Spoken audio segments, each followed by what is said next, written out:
तो हमने स्टार्ट किया था B pharmacy fourth semester medicinal chemistry, और मेडिसिनल केमिस्ट्री के लास्ट लेक्चर में हमने यूनिट नंबर 1 को कम्प्लीटली कवर कर लिया था। अब आज का जो आपका लेक्चर रहेगा वो रहेगा drug acting on autonomic nervous system, unit number 2 B pharmacy. साथ ही साथ ये टॉपिक आपको बीएससी नर्सिंग में भी दे रखा है और नीट एस्पिरेंट्स के लिए भी इम्पोर्टेंट है। साथ ही साथ कई कॉम्पिटिटिव एग्जाम में भी पूछा जाता है, तो ये टॉपिक सभी के लिए है, सभी उन स्टूडेंट्स के लिए जिसको ऑटोनॉमिक नर्वस सिस्टम पढ़ना है। तो स्टार्ट करेंगे ऑटोनॉमिक नर्वस सिस्टम ANS। एक मैं बेसिक इंट्रोडक्शन दे देता हूँ। आपने सेंट्रल नर्वस सिस्टम पढ़ा होगा, पेरिफेरल नर्वस सिस्टम पढ़ा होगा, आज आप पढ़ोगे ऑटोनॉमिक नर्वस सिस्टम, जहां पर आप देखोगे दो तरीके से, एक होता है सिंपैथेटिक, एक होता है पैरासिम्पैथेटिक, और ये सब आपने सुना है पहले से, ठीक है। साथ ही साथ न्यूरॉन की डिटेल स्टडी करेंगे। आज हम क्या करेंगे? न्यूरॉन की डिटेल स्टडी करेंगे। तो चलिए लेक्चर को स्टार्ट करते हैं, drug acting on autonomic nervous system. अगर आपको और लेक्चर की रिक्वायरमेंट है तो आप चेक कर सकते हैं हमारी प्लेलिस्ट, जहां पर आपको यूनिट वाइज सारे लेक्चर मैंने मेंशन किए हुए हैं। और अगर आपको नोट्स की रिक्वायरमेंट है तो आप चेक कर सकते हैं हमारी एप्लीकेशन, डेप्थ ऑफ बायोलॉजी की एप्लीकेशन आप डाउनलोड कर सकते हैं प्ले स्टोर से, और आपको वहां पर सारे नोट्स अवेलेबल मैंने कराए हुए हैं। वहां पर लाइव लेक्चर्स भी होते हैं, ऑनलाइन क्लासेस भी होती है, तो जरूर डाउनलोड कीजिएगा डेप्थ ऑफ बायोलॉजी एप्लीकेशन। चलिए लेक्चर को स्टार्ट करते हैं। तो देखो, जैसा कि आप सभी जानते हैं, मैं आपको एक ब्लैंक पेज से स्टार्ट करता हूं, ठीक है। जो न्यूरॉन होता है, neuron is the structural and function unit of our nervous system. ये बात ध्यान रखना, कई बच्चे कंफ्यूज हो जाते हैं, मैं आपको बता देता हूँ। Neuron is the structural and functional unit of our nervous system, and nephron is the structural and functional unit of our kidney. तो किडनी के लिए नेफ्रॉन है, किडनी जो है नेफ्रॉन से मिलके बनी है, और नर्वस सिस्टम जो है न्यूरॉन से। कंफ्यूज मत होना, कई बार बच्चे सिली मिस्टेक कर देते हैं न्यूरॉन और नेफ्रॉन में। Nephron is the structural and function unit of kidney, और वहीं अगर मैं बात करूं न्यूरॉन की, तो न्यूरॉन से मिलके नर्वस सिस्टम बनता है, तो दोनों अलग अलग है, ठीक है। चलिए स्टार्ट करते हैं अब टॉपिक को। जैसा कि आप सभी जानते हैं, कई सारे न्यूरॉन्स मिलकर एक पूरा नर्वस सिस्टम बनाते हैं। क्या बनाते हैं? नर्वस सिस्टम बनाते हैं। अभी जैसे मान लीजिए आप यहां पर खड़े हैं, ठीक है, आपको यहां पर कोई टच करके गया, आप तो बड़े खुश हो गए कि सर किसने टच किया, पर भाइयों अपनी किस्मत नहीं है, अपन साइंस वाले हैं, ठीक है, नॉर्मल टच हुआ है। तो जैसे ही आपको टच हुआ, आपके सेंसेशन गए ब्रेन में कि हाँ भैया कुछ टच हुआ है, सेंस गया आपको ब्रेन में, ठीक है। फिर ब्रेन से एक्शन आएगा कि हाथ रखना है या हटाना है, समझ रहे हो ना। अब वो सेंसेशन किस तरह का है वो तो फिर तुम्हें ही पता है, अगर अच्छा हुआ तो तुम भी रख लोगे, और अगर गंदा हुआ तो तुम भी हटा लोगे। तो यहाँ पर क्या हुआ, सबसे पहले आपको टच हुआ, फिर आपको रेस्पॉन्स आया ब्रेन से कि क्या करना है, ठीक है। तो यहाँ पर दो तरह के न्यूरॉन काम कर रहे हैं, एक होता है सेंसरी न्यूरॉन, सेंसरी न्यूरॉन, ठीक है, और एक होता है आपका मोटर न्यूरॉन। ध्यान से सुनते जाना। सेंसरी न्यूरॉन क्या करता है? सेंसरी न्यूरॉन सिग्नल ले जाता है ब्रेन तक, नाम से पता लग रहा, सेंस करने वाला सेंसरी न्यूरॉन। तो जो सेंसरी न्यूरॉन होता है वो सिग्नल ले जाता है ब्रेन तक। अब ब्रेन तक सिग्नल जाने के बाद वहां से जो एक्शन आता है वो आता है मोटर न्यूरॉन के थ्रू। एक्शन किस न्यूरॉन के थ्रू आता है? मोटर न्यूरॉन के थ्रू आता है। तो ये बात ध्यान रखना, सेंसरी न्यूरॉन का मतलब होता है, सेंसरी न्यूरॉन का काम होता है सिग्नल को ब्रेन तक ले जाना, और ब्रेन से जो रेस्पॉन्स आता है, ब्रेन से जो एक्शन आता है वो आता है मोटर न्यूरॉन के थ्रू, ठीक है। ये यहां पर मैंने लिखा हुआ है कि सेंसरी जो है ब्रेन तक इंफॉर्मेशन ले जाते हैं, और मोटर जो है ब्रेन से रेस्पॉन्स देते हैं कि अब करना क्या है, ठीक है। बॉडी को ऑर्डर देते हैं कि ऐसा करो, हाथ रखना है तो रखो, हटाना है तो हटाओ। तो ये रेस्पॉन्स कौन लेकर आ रहा है? मोटर, ठीक है। एक वर्ड आप सुनोगे इंटीग्रेशन, तो इंटीग्रेशन का मतलब होता है एनालिसिस करना। जो भी इनपुट आपके पास आया है ब्रेन में, उसको एनालाइज करना, उसको हम बोलते हैं इंटीग्रेशन। तो सेंसरी कौन हो गया? जो सिग्नल को ले जा रहा है ब्रेन तक, और ब्रेन से जो लेकर आ रहा है वो कौन हो गया, मोटर न्यूरॉन। ठीक है, और ब्रेन के पास सिग्नल जाने के बाद क्या होता है, एनालिसिस, कि हाँ वो जो इनपुट आया वो किस तरह का है, अच्छा है बुरा है, उस तरह से फिर हम सिग्नल सेंड करें।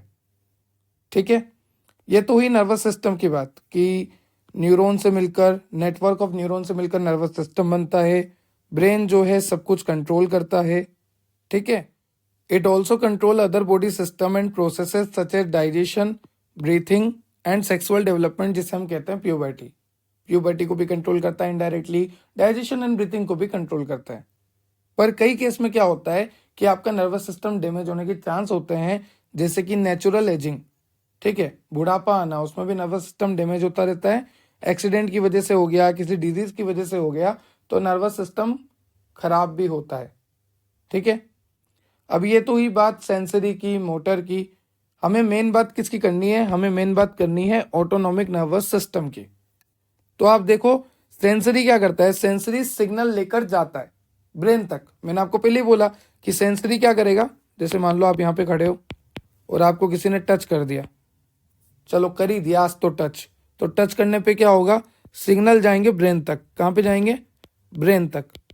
अब सर आपने ये तो बोल दिया कि सिग्नल ब्रेन तक जाएंगे, पर ब्रेन से पहले भी तो कुछ होगा, डायरेक्ट सिग्नल ब्रेन तक थोड़ी ना भाग जाएंगे। तो देखो जैसे ही आपको सेंसेशन होता है, आपका सिग्नल जाता है पेरिफेरल नर्वस सिस्टम के पास। किसके पास जाता है, पीएनएस के पास जाता है, और पीएनएस के बाद सीएनएस के पास जाता है। तो ध्यान रखना, जैसे ही आपको कुछ सेंस होता है, देखो यहाँ पे मैं बता देता हूं, जैसे ही आपको कुछ सेंस होता है, सेंस होने के बाद वो सिग्नल ट्रांसफर होता है पीएनएस के पास। किसके पास जाता है, पीएनएस के पास, और पीएनएस से होता हुआ वो सिग्नल जाता है हमारे सेंट्रल नर्वस सिस्टम के पास, जहां पर ब्रेन और स्पाइनल कोड होता है। ठीक है, तो सेंसरी नर्व क्या करती है, सिग्नल को ले जाती है सबसे पहले पेरिफेरल नर्वस सिस्टम के पास। मैं आपको यहाँ पर लिख देता हूँ, सेंसरी नर्व सबसे पहले जाती है पेरिफेरल नर्वस सिस्टम के पास, और पेरिफेरल नर्वस सिस्टम से वो जाती है हमारे सेंट्रल नर्वस सिस्टम के पास, जैसा कि आप देख सकते हैं। ठीक है, और सेंट्रल नर्वस सिस्टम में ब्रेन और स्पाइनल कोड होते हैं। अब ब्रेन के पास मैसेज जा चुका है, और ब्रेन क्या करेगा, ब्रेन रेस्पॉन्स शो करेगा।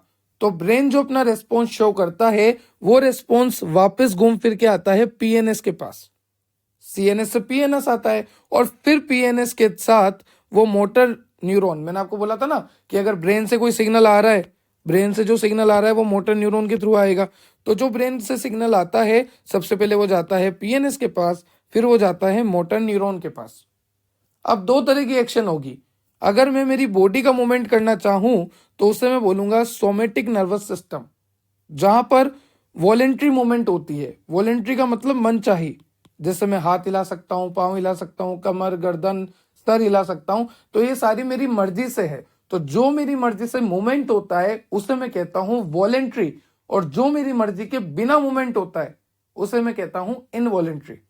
अब आप कहोगे कि सर आपकी मर्जी के बिना कौन सा मूवमेंट हो रहा है, तो मेरा दिल जो धड़क रहा है ना वो मेरी मर्जी के बिना धड़क रहा है। मैं उसको बोल दूं रुक जा, तो वो रुकेगा क्या, नहीं रुकेगा, बोल के देख लो, नहीं रुकेगा। ठीक है, और आपकी जो इंटेस्टाइन की मूवमेंट है, आपकी जो पेरिस्टाल्सिक मूवमेंट होती है, डायफ्राम की मूवमेंट है, ये जो नेचुरल मूवमेंट है आपकी बॉडी में जो है वो इनवॉलेंट्री है, आपकी कंट्रोल में नहीं है। तो इन तरह की मूवमेंट को हम कहेंगे इनवॉलेंट्री मूवमेंट, जो कि आती है ऑटोनॉमिक नर्वस सिस्टम के अंदर। तो कभी भी आपको ऑटोनॉमिक नर्वस सिस्टम पूछे तो ऐसा नहीं है कि आपको सीधा स्टार्ट कर देना है, आपको बताना है सबसे पहले सेंसरी, सेंसरी से सिग्नल जाते हैं पेरिफेरल, पेरिफेरल से सिग्नल जाते हैं central nervous system, central nervous system से सिग्नल वापस आते हैं पेरिफेरल, और अब आ रहे हैं तो आने का काम है मोटर के थ्रू, और मोटर के थ्रू दो तरह के सिग्नल होते हैं। अगर बॉडी का मूवमेंट हो बाहर का तो वो तो हम कंट्रोल कर सकते हैं, हमारे स्केलेटल मसल का मूवमेंट, पर कुछ इनवॉलेंट्री मूवमेंट्स होते हैं जिन्हें हम कंट्रोल नहीं कर सकते, जैसे पेरिस्टाल्सिस मूवमेंट, इंटेस्टाइन का मूवमेंट, हार्ट बीट, इन्हें हम कंट्रोल नहीं कर सकते, तो वो होते हैं इनवॉलेंट्री के अंदर। इसे हम कहते हैं ऑटोनॉमिक नर्वस सिस्टम। तो ऑटोनॉमिक नर्वस सिस्टम में क्या होता है, इनवॉलेंट्री एक्शन के लिए रिस्पॉन्सिबल होता है वो। ठीक है, यहां तक क्लियर हुआ। अब ये जो ऑटोनॉमिक नर्वस सिस्टम है ये दो तरह से है, ध्यान से सुनना। ऑटोनॉमिक नर्वस सिस्टम, जो ऑटोनॉमिक नर्वस सिस्टम है, आई रिपीट, जो ऑटोनोमिक नर्वस सिस्टम है वो दो तरह से है। देखो, एक तो हो गया सिंपैथेटिक, एक हो गया पैरासिम्पैथेटिक। पहले से आपने सब कुछ सुना होगा ये। अच्छा, एक बात बताओ, सिंपैथेटिक में क्या होता है? चलो कहानी से बताता हूं मैं। मान लो आप यहाँ पर खड़े हो, सीधे साधे भोले वाले, घना जंगल है और जंगल में आपको दिख गया लायन। क्या करोगे? उसके साथ सेल्फी लोगे? भागोगे ना वहां से। तो भागने के लिए क्या क्या होगा? सबसे पहले तो आपको लायन को देखकर आपकी आंखें फटी की फटी रह जाएगी, मतलब प्यूपिल डायलेट होगा। क्या होगा? आपकी जो आंखों का प्यूपिल है वो डायलेट हो जाएगा। उसके बाद आपकी सांसें तेज होने लग जाएगी कि भैया लायन देख लिया, अब तो मैं गया। तो ब्रीथिंग रेट ज्यादा हो जाएगी, ब्रीथिंग आपकी बढ़ जाएगी। और ब्रीथिंग बढ़ने का मतलब है ब्रोंको डायलेशन होना। क्या होना बच्चों? ब्रोंको डायलेशन होना। एक बात बताओ, क्या उस टाइम आपको भूख वूख लगेगी? क्या नहीं लगेगी। आपको भागने का सूझेगा उस टाइम, तो आपको सलाइवेशन नहीं होगा। सलाइवेशन मतलब आपके मुंह में लार नहीं बनेगी उस टाइम, कम हो जाएगा। ठीक है। और क्या होगा? आपकी अलर्टनेस बढ़ जाएगी। जैसे आप लायन को देखोगे, आपकी फटेगी, आपकी अलर्टनेस बढ़ जाएगी। और क्या होगा? रोंगटे खड़े होना, सुना है? हिंदी में बोलते हैं, जिसको इंग्लिश में बोलते हैं गूज बम्स, और बायोलॉजी में बोलते हैं पाइलो इरेक्शन। ठीक है, वो भी हो जाएगा। तो ये सब चीजें होगी कब? जब आपने लायन को देख लिया। तो सिंपैथेटिक में ये सारी चीजें होती है। ठीक है, क्लियर है? अब पैरासिम्पैथेटिक में उल्टा कर दो। यहां पर प्यूपिल डायलेट हो रहा था तो यहां पर कॉन्स्ट्रिक्ट कर दो। यहाँ पे ब्रीथिंग बढ़ रही थी, यहाँ पे कम कर दो। यहाँ पर सलाइवेशन कम हो रहा था, यहाँ पे बढ़ा दो। उल्टा कर दो पैरासिम्पैथेटिक। मतलब पैरासिम्पैथेटिक जो है आराम का मामला है। यहाँ पर आप लिख लो अमूल माचो। क्या लिखोगे? अमूल माचो, मतलब बड़े आराम से। मैं यहाँ पर कोई सैंडो का ऐड नहीं कर रहा, बस बता रहा हूँ अमूल माचो बड़े आराम से। और बड़े आराम से तो सारा उल्टा कर दो, क्योंकि सिंपैथेटिक में तो हमारी बहुत बुरी फट गई थी, क्योंकि हमने लायन देख लिया था, वो भी बीच जंगल में। फिर उस टाइम हमारे साथ क्या क्या होना है आपको पता ही है। आपको पसीने आएंगे, स्वेटिंग भी होगी ना, तो स्वेटिंग भी आप लिख सकते हो इसमें। प्यूपिल डायलेट होगा, सांसें तेज हो जाएगी, अलर्टनेस बढ़ जाएगी, रोंगटे खड़े हो जाएंगे। उस टाइम आपको भूख भूख नहीं लगेगी। तो ये हो गया सिंपैथेटिक। और इसका उल्टा कर दो पैरासिम्पैथेटिक। यहाँ पर आप देखो, ये देखो सिंपैथेटिक में क्या क्या हो रहा है। सिंपैथेटिक में आपकी प्यूपिल डायलेट हो रही है, सलाइवेशन रुक रहा है, ब्रोंको डायलेशन हो रहा है, हार्ट बीट तेज हो जाएगी। शेर को देखोगे तो हार्ट बीट तो तेज होगी ही सही। डाइजेशन स्लो हो जाएगा और ग्लूकोज जल्दी जल्दी निकलेगा, क्योंकि आपको इंस्टेंट एनर्जी चाहिए भागने के लिए। भागो भागो शेर आया, तो भागने के लिए इंस्टेंट एनर्जी चाहिए, और source of instant energy is glucose. तो ग्लूकोज का रिलीज बढ़ जाएगा बॉडी में, साथ ही साथ एड्रेनलिन का प्रोडक्शन भी बढ़ जाएगा। तो ध्यान रखना, ये सारी चीजें होती है सिंपैथेटिक में। और इसके जस्ट अपोजिट पैरासिम्पैथेटिक है, जो कि आराम का मामला है। यहां पर सब कुछ उल्टा हो जाएगा।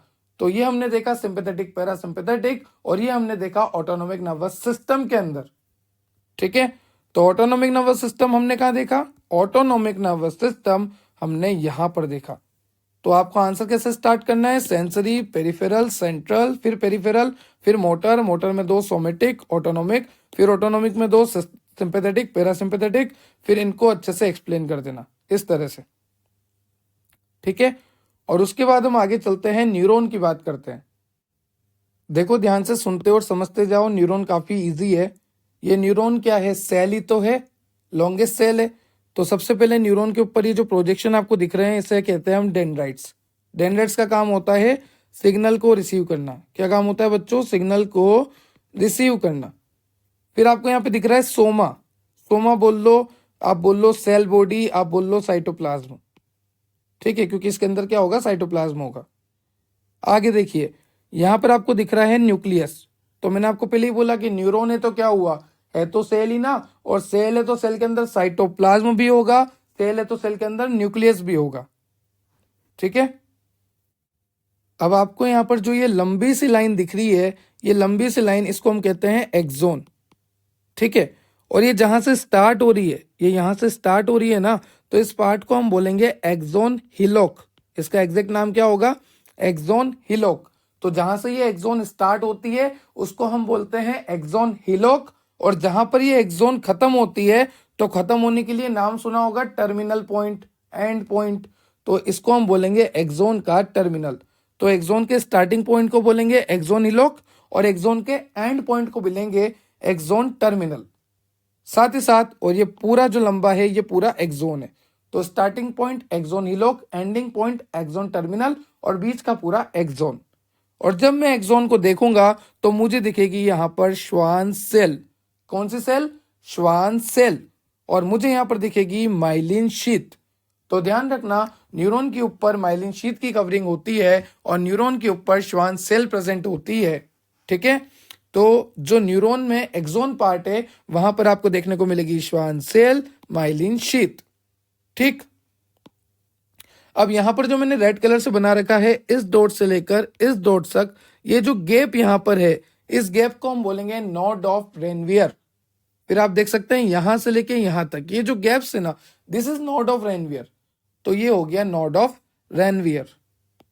तो हमने देखा सबसे पहले डेंड्राइट जो कि सिग्नल को रिसीव करते हैं और आगे बढ़ाते हैं। फिर हमने देखा सोमा, सेल बॉडी, न्यूक्लियस और यहाँ पर साइटोप्लाज्म भी होता है। फिर हमने देखा एक्सोन जहां से स्टार्ट होता है उस पॉइंट को हम कहते हैं एक्सोन हिलोक, पूरे को कहेंगे एक्सोन, और जहां पर खत्म हो रहा है उसे हम कहेंगे एक्सोन टर्मिनल।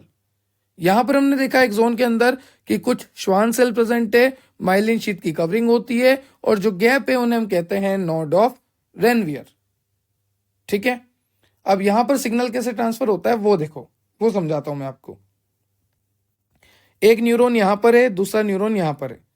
तो ये जो पहले न्यूरॉन की एंडिंग होती है ना, ये मान लो पहला न्यूरॉन था और ये जो एंडिंग थी इसकी एंडिंग को हम क्या बोलते थे? Axon terminal.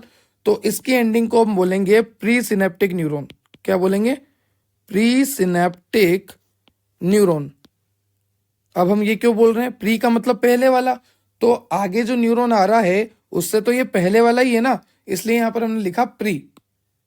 और ये प्री है तो बाद वाला जो न्यूरॉन होगा दिस वन, इसे हम क्या कहेंगे? पोस्ट सिनेप्टिक न्यूरॉन कहेंगे। Post synaptic neuron. अब सबसे बड़ा सवाल ये है कि सर आपने ये तो कह दिया कि यहां पर डेंड्राइट से सिग्नल आते हैं, सिग्नल जो है एक्सोन के थ्रू ट्रांसफर होके आगे आते हैं, पर एक न्यूरॉन से दूसरे न्यूरॉन में सिग्नल कैसे ट्रांसफर होते हैं वो बताओ। तो यहां पर ध्यान से सुनना, एक न्यूरॉन से दूसरे न्यूरॉन में सिग्नल कैसे ट्रांसफर होते हैं। तो सबसे पहली बात कि दो न्यूरॉन के बीच के गैप को हम कहेंगे सिनेप्स। क्या कहेंगे? सिनेप्स कहेंगे, और we can say synaptic cleft कहेंगे। दो न्यूरॉन के बीच के स्पेस को हम क्या कहेंगे? सिनेप्स कहेंगे, और we can say synaptic cleft कहेंगे। अब हमारा सबसे बड़ा सवाल कि इन दो न्यूरॉन के बीच में ट्रांसमिशन होता कैसे है। तो ध्यान से सुनना, जो ये जो प्री सिनेप्टिक न्यूरॉन है आपको यहाँ पे बना रखा है, ये जो प्री सिनेप्टिक न्यूरॉन था, इस प्री सिनेप्टिक न्यूरॉन में वेसिकल्स होती है। दिस इज वेसिकल, और वेसिकल में भरे होते हैं न्यूरोट्रांसमीटर। न्यूरॉन की बात चल रही तो अंदर क्या मिलेगा? न्यूरोट्रांसमीटर। तो मैंने आपको क्या बोला? वेसिकल होती है एक्सोन की टर्मिनल पोजीशन पे, और उन वेसिकल के अंदर क्या होते हैं? न्यूरोट्रांसमीटर। जैसे ही सिग्नल आता है एक्सोन के थ्रू आगे बढ़ते हुए एक्सोन टर्मिनल पर, कहां पर आता है? एक्सोन टर्मिनल पर। जैसे ही सिग्नल आता है तो सिग्नल आने के बाद यहां पर कैल्शियम चैनल ओपन होते हैं और कैल्शियम अंदर आना स्टार्ट होता है। आई रिपीट, जैसे ही सिग्नल एक्सोन के थ्रू बढ़ते हुए आगे आता है तो सिग्नल आगे आने की वजह से कैल्शियम चैनल ओपन होते हैं, और जैसे ही कैल्शियम चैनल ओपन हुए ये कैल्शियम अंदर आकर इन वेसाइकल को धक्का देंगे कि तू जाके फ्यूज हो, और ये फ्यूज होके सारे न्यूरोट्रांसमीटर रिलीज कर देंगे। आई रिपीट, हुआ क्या? सबसे पहले डेंड्राइट्स ने सिग्नल लिए, ये सिग्नल यहां पर आने के बाद आगे बढ़े एक्सोन के थ्रू, और ये सिग्नल एक्सोन के थ्रू होते होते आ गए एक्सोन टर्मिनल पे। और एक्सोन टर्मिनल में आपको मैंने बताया कि यहाँ पर वेसिकल्स प्रेजेंट होती है। क्या प्रेजेंट होती है? वेसाइकल्स प्रेजेंट होती है, और इन वेसाइकल के अंदर न्यूरोट्रांसमीटर फील्ड होता है। ये मैंने आपको बता रखा है, इन वेसाइकल के अंदर क्या है? न्यूरोट्रांसमीटर फील्ड होता है। ठीक है, तो जैसे ही सिग्नल आता है एक्सोन की एंडिंग पर, वहां पर कैल्शियम चैनल खुल जाते हैं, कैल्शियम अंदर आ जाता है, और ये कैल्शियम इन वेसाइकल को धक्का देता है कि जाओ और बाहर न्यूरोट्रांसमीटर रिलीज करो। अब ये जो न्यूरोट्रांसमीटर है ये अगले न्यूरॉन के ऊपर जो डेंड्राइट्स होते हैं वहां जाके बाइंड होके सिग्नल को आगे बढ़ाते हैं, क्योंकि हमें पता है कि डेंड्राइट जो है सिग्नल को रिसीव करता है। ठीक है, तो इस तरह से ट्रांसमिशन होता है, सिग्नल आता है, कैल्शियम चैनल खुलते हैं, कैल्शियम अंदर आता है, वेसिकल फ्यूज होती है, न्यूरोट्रांसमीटर रिलीज होता है और अगले न्यूरॉन से जाके बाइंड होता है। अभी न्यूरोट्रांसमीटर इतना सा बाइंड हुआ, पर इतना सारा अभी भी बाकी है दो न्यूरॉन के बीच के स्पेस में, जिसको हम बोलते हैं सिनेप्स और we can say synaptic cleft, अभी भी ये बाकी है। तो ये जो है रीअपटेक हो जाता है। क्या हो जाता है बच्चों? रीअपटेक हो जाता है। क्लियर हो गया? रीअपटेक हो जाता है पुराने वाले न्यूरॉन से जहां से ये निकला है। तो यहाँ पर ये सारी बातें आपको बता रखी है। सिनेप्स क्या होता है, प्री सिनेप्टिक, पोस्ट सिनेप्टिक, सबको आपको बता रखा है। ठीक है, न्यूरोट्रांसमीटर रिसेप्टर, कैल्शियम चैनल खुले, पोस्ट सिनेप्टिक, न्यूरोट्रांसमीटर वापस आ रहे, reuptake, axon terminal, synaptic cleft, सब कुछ आपको बता रखा है। वेसिकल, सिनेप्टिक वेसिकल बोलते हैं, pre synaptic neuron, post synaptic neuron, सब कुछ बता रखा है। अब देखो, न्यूरोट्रांसमीटर की बात करूं मैं, न्यूरॉन से निकलने वाला न्यूरोट्रांसमीटर। तो ये जो न्यूरोट्रांसमीटर होते हैं ये केमिकल मैसेंजर होते हैं। केमिकल मैसेंजर का मतलब, मैसेंजर का मतलब तो मैसेज ले जाने वाले, और केमिकल का मतलब केमिकल। तो neurotransmitter are the chemical messenger, they transmit signal across the chemical synapse from one neuron to another. ठीक है, तो न्यूरोट्रांसमीटर क्या होते हैं? एक केमिकल मैसेंजर होते हैं जो कि सिग्नल को ले जाते हैं एक न्यूरॉन से दूसरे न्यूरॉन पे, सिनेप्स के गैप में होते हुए, जो सिनेप्स का गैप प्रेजेंट होता है वहां से होते हुए सिग्नल जो है एक न्यूरॉन से दूसरे न्यूरॉन की तरफ ट्रांसफर होता है, उसे हम कहते हैं न्यूरोट्रांसमीटर। अब देखो, अगर आपका सिंपैथेटिक नर्वस सिस्टम है ना, तो आपको एड्रिनर्जिक न्यूरॉन के बारे में पढ़ना है वहां पे, और अगर पैरासिम्पैथेटिक है ना, तो वहां पर कोलिनर्जिक न्यूरॉन काम करेंगे। तो ये बात याद रख लेना अभी से, क्योंकि मैंने आपको पहले ही बता दिया कि आपकी ऑटोनोमिक नर्वस सिस्टम दो तरह से है, सिंपैथेटिक और पैरासिम्पैथेटिक। तो जो सिंपैथेटिक है ना, सिंपैथेटिक में आपको एड्रिनर्जिक न्यूरोट्रांसमीटर होंगे, और पैरासिम्पैथेटिक में आपको कोलिनर्जिक न्यूरॉन्स होंगे और कोलिनर्जिक न्यूरोट्रांसमीटर होंगे। ठीक है, अब एक बात बताओ, एक क्लास में अच्छा बच्चा है, मॉनिटर है जो सबको चुप कराता है, और एक क्लास में मस्ती करने वाला है जो सबको हंसाता है, तो कौन जरूरी है? अब मेरा राय है कि दोनों जरूरी है। अब आप तो सोचोगे कि सर मजा करने वाला ही होना चाहिए, ये मॉनिटर तो होनी ही नहीं चाहिए, पर मेरी नज़र में दोनों ज़रूरी है। देखो कैसे, अगर ये मजाक मस्ती वाला मजाक मस्ती करेगा तो क्लास का माहौल बना रहेगा, पर अगर ज़्यादा करेगा तो फिर कॉलेज से निकाल दोगे। इसलिए मॉनिटर ज़रूरी है जो इसको बैलेंस रखता है। ठीक है, हालांकि ये बैक बेंचर मॉनिटर की भी अच्छे से लेते हैं, पर ज़रूरी है। ठीक है, इनका मन संतुष्टि करने के लिए बना देते हैं कि होना जाना इनसे कुछ भी नहीं है। ठीक है, तो हमने यहाँ पे क्या सीखा कि दोनों चीज मेंटेन में होना जरूरी है, लेवल में होना जरूरी है। तो ये जो एड्रिनर्जिक न्यूरॉन से, ये जो कोलिनर्जिक न्यूरॉन से, ये दोनों एक दूसरे के एंटा है। एंटा का मतलब अपोजिट काम करने वाले हैं। एक बढ़ेगा तो दूसरा उसको रोकने के लिए खुद बढ़ जाएगा। मतलब अगर एक बढ़ रहा है तो दूसरा आके बोलेगा अरे रुक जा भाई, ज्यादा बढ़े मत। तो ये एक दूसरे को लेवल को कंट्रोल करते हैं, ये एक दूसरे के एंटागोनिस्ट है। जैसे इंसुलिन और ग्लूकोज, वैसे ही ये दोनों बोथ एड्रिनर्जिक, एड्रिनर्जिक मतलब सिंपैथेटिक वाला, both adrenergic and cholinergic division work antagonistically to maintain homeostasis. और ये दोनों एंटागोनिस्टली इसलिए काम करते हैं ताकि होम्योस्टेसिस बनी रहे। होम्योस्टेसिस हमारी बॉडी का इंटरनल एनवायरनमेंट होता है। तो सिंपैथेटिक में एड्रिनर्जिक, पैरासिम्पैथेटिक में कोलिनर्जिक, और दोनों एक दूसरे के एंटागोनिस्टिकली हैं ताकि होम्योस्टेसिस मेंटेन रहे। अब अगर बात करें एड्रिनर्जिक की, तो एड्रिनर्जिक मतलब सिंपैथेटिक। एड्रिनर्जिक सिस्टम में प्रोड्यूस होते हैं कैटेकोलामिन। क्या प्रोड्यूस होते हैं? कैटेकोलामिन। तो सबसे पहले मैं आपको कैटेकोलामिन दिखा देता हूं। देखो, ये जो रिंग है ये कैटेकोल रिंग है। कौन सी रिंग है? Catechol ring. ऐसे याद रखो, आपने घर में कैंची देखी है ना, तो कैंची से याद रखो, कैंचीकोल। क्या बोलोगे? कैटेकोल। तो यहां पर ये कैंची का जब मुंह खुलता है तो इस तरह से खुलता है। ठीक है, ये इस तरह से कैंची अब कैसे बनाऊं तुम्हारे सामने, इस तरह से खुलता है। तो यहाँ पर भी ये दो ओएस लगा रखे, ऐसा समझो कि ये कैंची की तरह ही है। ये इस तरह से कैंची ओपन हो गई। ठीक है, तो ये क्या हो गई? कैटेकोल रिंग हो गई। और कैटेकोल रिंग के साथ अगर मैं अमाइन ग्रुप जोड़ दूं, आप यहाँ पे देख रहे हो अमीन ग्रुप, अगर मैं ये अमीन ग्रुप इस कैटेकोल रिंग के साथ जोड़ दूं तो ये क्या बन जाएगा? कैटेकोल रिंग थी और अमीन ग्रुप जोड़ दिया तो बन गया कैटेकोलामिन। यही तो हमने बोला था। तो कैटेकोल रिंग के साथ अमीन ग्रुप जोड़ दो, कैटेकोलामिन बन जाएगा। तो जो एड्रिनर्जिक सिस्टम है जो सिंपैथेटिक वाले न्यूरॉन्स है, एड्रिनर्जिक न्यूरॉन्स है, वो केटिकोलामिन बनाते हैं। और केटिकोलामिन में क्या क्या आते हैं? केटिकोलामिन में आते हैं हमारे dopamine, epinephrine, norepinephrine. I repeat, adrenergic system catecholamine बनाते हैं, केटिकोलामिन में आते हैं हमारे डोपामिन, एपिनेफ्रिन, नॉरएपिनेफ्रिन। ठीक है। अब जो डोपामिन होता है वो किसके लिए रिस्पॉन्सिबल है? प्लेजर के लिए, सेटिस्फेक्शन के लिए। नालायकों, सेटिस्फेक्शन मतलब काम करने से सेटिस्फेक्शन। ठीक है। और तीसरा है मोटिवेशन के लिए, वो काम करने की मोटिवेशन नहीं, कोई और काम करने की मोटिवेशन। ठीक है। तो डोपामिन मतलब प्लेजर, आनंद आ रहा है सर, मजा आ रहा है, एकदम प्लेजर मिल रहा है, फील प्लेजर, मोटिवेशन, सेटिस्फेक्शन, वो हो गया डोपामिन के रिलीज होने से। सेकंड है एपिनेफ्रिन। एपिनेफ्रिन कब रिलीज होगा? स्ट्रेसफुल कंडीशन में, इमरजेंसी सिचुएशन में। ठीक है।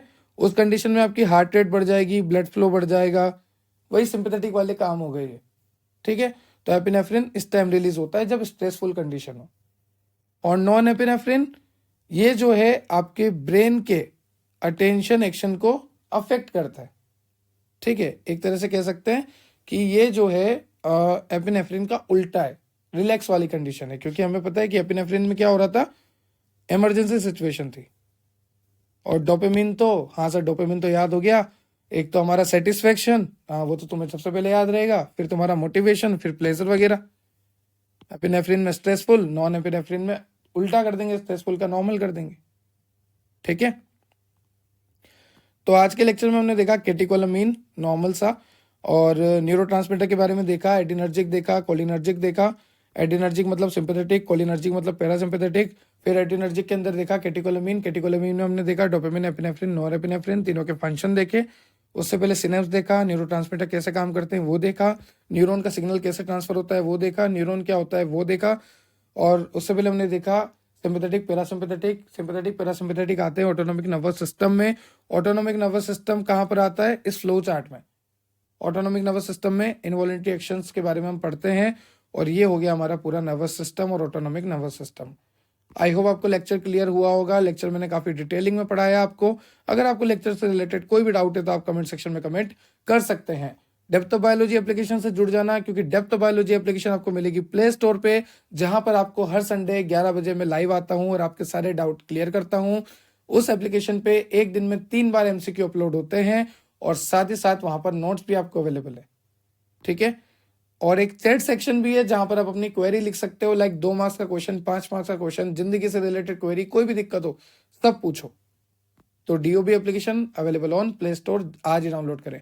साथ ही साथ टेलीग्राम और इंस्टाग्राम की लिंक भी आपको डिस्क्रिप्शन में है। टेलीग्राम पे अपडेट मिलेगी, इंस्टाग्राम पे मीम मिलेंगे एक से एक, तो जरूर जुड़ जाइए सब जगह। DOB DOB DOB, depth biology.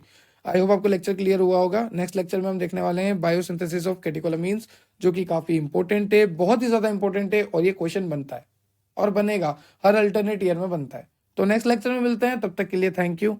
Subscribe and share for more.